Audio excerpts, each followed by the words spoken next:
Hi, my name's Mick Kenyon. I'm from Open Tracking. Today, just going to have a quick demonstration of the administration for event organisers. So this is to get into the back end, so you control, if people haven't started a race, or if you want to retire somebody from a race, or actually see where certain people are, what routes they've taken, perhaps change the times, the visited checkpoints, and so on. So we'll get straight into it. So we will send you through login details. So it's simply your email and a password. And then once you're signed in, you'll see all the events which has been assigned to that account. So here's one we've set up earlier. And the one we'll be looking at today is AI Terror from 2019. And so if we click on the event map for a start, and this is very similar to what the public would see. The difference being is obviously we've got a little bit of the menu up there and the menu controls down the left hand side. But apart from that, this is the event map which people would see if they were public viewing it. This is our new setup, so it's got the video in there, and we've got the various things going on. Information panel about the race.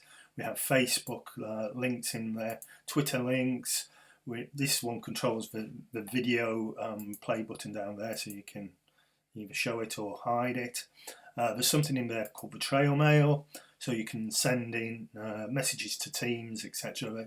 This isn't usually used apart from if it was a stage event, a multi-day, multi-night stage event, so you can send messages through to the people. And this shows the news about a particular event. And this, which isn't set up for this particular event, is the replay as well. So you can replay the actual event there, and it will show all the dots moving along and showing the courses which different people took, and you can change the replay speed on there as well. So if we go back to the participant panel, and if we were to click on a particular team, it shows a nice photograph of the team there, and then it also shows all the checkpoints and the times and the split times of the people which or the team where they visited at what times. And below that we have the trail mail from where people have sent the messages from the bar up at the top there and sent us through, and so the team can pick those up as they go around the course, etc., at designated places. Okay, so that's a quick overview of our new portal. So the thing which I'll go into now is participants. So this is where you would be handling most of the administration, or if you like, the management of the teams. So the first thing we'd probably want to do is a week before the event, you would have sent us through all the teams which you are expecting to attend your event. But it may be that on the day that some of these teams don't actually appear or they don't show up for the event, and so you'd need to take them off the map because each team would still have a pin, even if they weren't showing up at the event. So they'd still all show at the start time. So we need to remove those from the map. So you click on the team name, and then where it says started, it's simply a matter of yes or no, they did not start, and click did not start, and then you would save the team. So this is Lazia Team 2 Raid, and then if we go back into all the participant details there, and we change that to did not start, you can see that the Rare Team 2 Raid is listed down there. So again, if you had actually made a mistake and you thought, oh, they did start, we need to change that back to yes, they did start, and again, save that. Okay, so that's while we're still in this panel, what may happen is that the team have set off and they're going well, and then for whatever reason they're not going so well anymore, and so they want to retire from the course. And again, we can retire people from a course there, and you can just change it to retired and again save. Okay, So if we were to go back to the event map there, and at the top there it says show all, and if we went for retired, it would then list all the teams which have retired from that event. But what it doesn't show is the location of them. Once they've been retired from the event, the map pin disappears from the tracking map. So if we go back to the event, and I'll just go into participant details, and from the top there I will find one of the teams which has been retired. So they've still got the tracker on them, they've retired, but they're now making their own way back to the event centre. But you actually want to see where they are. You want to make sure that they're all safe, etc. So the way to find out where they actually are on the course or off the course is to click on the buffer there, and then it shows the location. And as you can see on this particular event, so they set off well and did their event, and then they got down to Lochhuey there, and they've obviously got in a vehicle and been transported back to Inverness at the end there. So you can actually see in each one of these dots, it is showing the latest location, and obviously the map pin is the final location there. Okay, so that's the way you would see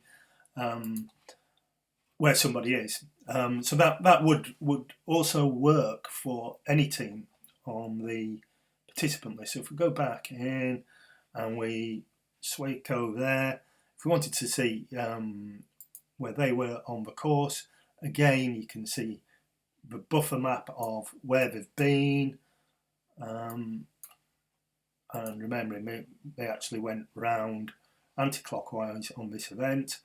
And you might be thinking, well, what's the difference between the different coloured dots? So the main ones to be wary of or aware of is blue dots means it had good GPS signal, good mobile signal, and so was sending through the data live. Red areas is where it's been perhaps there's no mobile reception, and so it just couldn't send a signal. But of course, as soon as it got back into a good area of blue dots, then it sent the trace of where that team had been then. So you can see, that was a particular black spot, if you like, for no mobile mass around that area. Okay, so that's a way to find out where people are and where people have been. And so we've also covered off the did not starts and the retires, and the other one is to add people onto a watch list. So if you clicked onto a team and you wanted to follow a team, you click yes on there and you save that, and then when you're in the main participant panel here, you can select watch listed. Okay, so another one there is that one showing Team Lachlan runners and the SOS button. That exclamation mark there means an SOS button has been pressed. So again, you can sort of select those, have people being SOS. Yeah, so those ones all have been. Click on the team there, and you can clear out the SOS button if you know they're actually all okay and it was a false alarm. So you just click the cross there and then select the save, if I can get that right. Okay, and the final thing we'll just cover off is timing or checkpoints. So you may have to do a manual adjustment for some reason, or you might want to add a penalty to a team. So say if they set off and they hadn't collected their tracker, and you've managed to intercept them at some point and given them the tracker, but now you want to give them a penalty. So you can select the team which you wanted to add that penalty to. So we'll select the Beast AR, filter those down. This now is showing all the checkpoints and the times. But also we've got the ability to add a penalty in there. So if we were to add, you know, a 2-hour penalty in there, we'd type in 120 minutes, and then we'd click the save. But you can also adjust the time people have adjusted the checkpoints there using these boxes here. So you need to change the date or check the date they visited them, and then go through each of the time things, the hours, minutes, seconds, and then click save, and that will then update the website. There's also the option here to put the reasons why you're putting in, you know, the penalties perhaps, or why you've adjusted the time.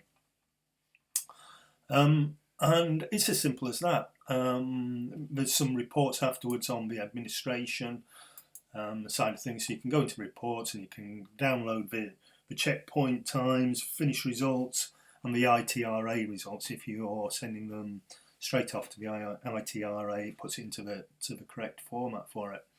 So yeah, so that's a whistle-stop tour of the Open Tracking administration portal. Hope you found that useful.